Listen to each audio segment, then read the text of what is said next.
Yeah. What a journey. What a journey. So tell me more about yours. So your father died. And do you want to speak a little bit about that? Because I think most people who are going to be watching this interview will have some experience of death of a loved one, and the lessons that are embroidered into that experience, which can be the gift of life if explored in a conscious way. I mean, to me, that seemed really painful.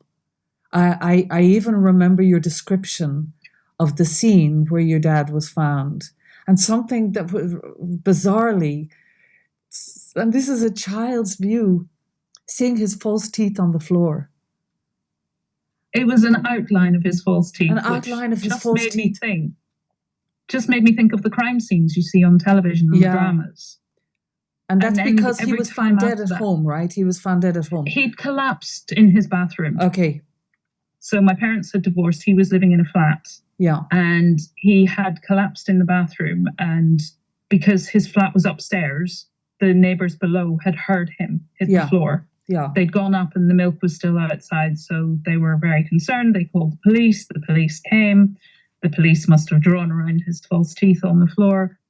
But then every time I saw that in police dramas afterwards, it's that thing of trauma where it just sticks in your head and it limits you in some way, or it closes in on you. So every time it took me back, every time I saw something that reminded me of that, it took me back and it just made me kind of go into a freeze moment.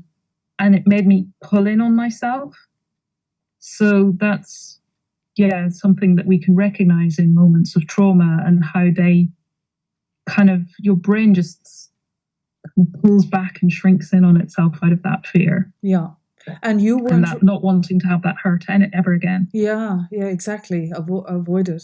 But you were not resolved with your dad at the time, right?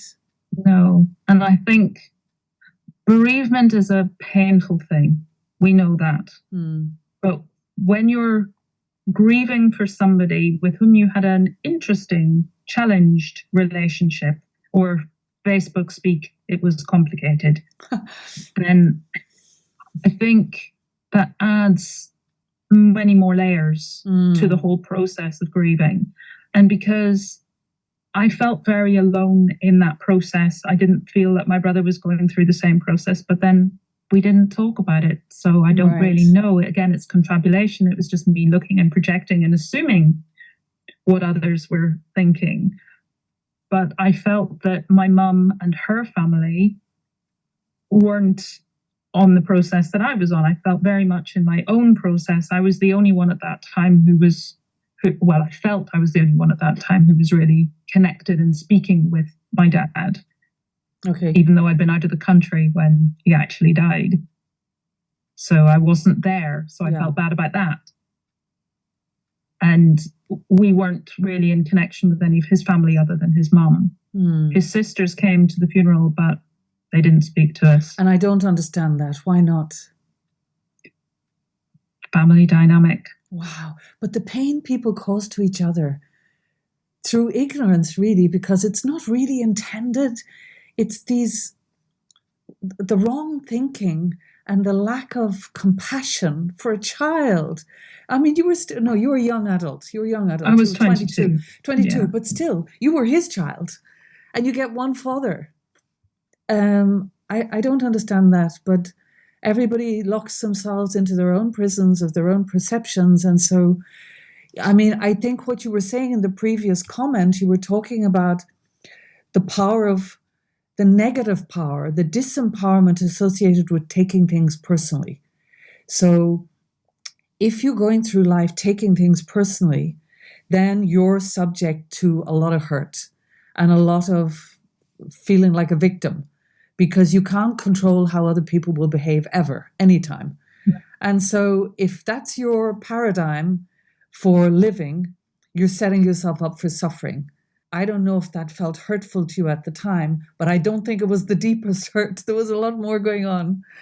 Well, I certainly took it very, I guess personally is the word, but I took a lot of hurt out of that. Yeah. I felt very hurt by the fact that they didn't come over. and speak to us. Yeah. Me, my mum, and my brother.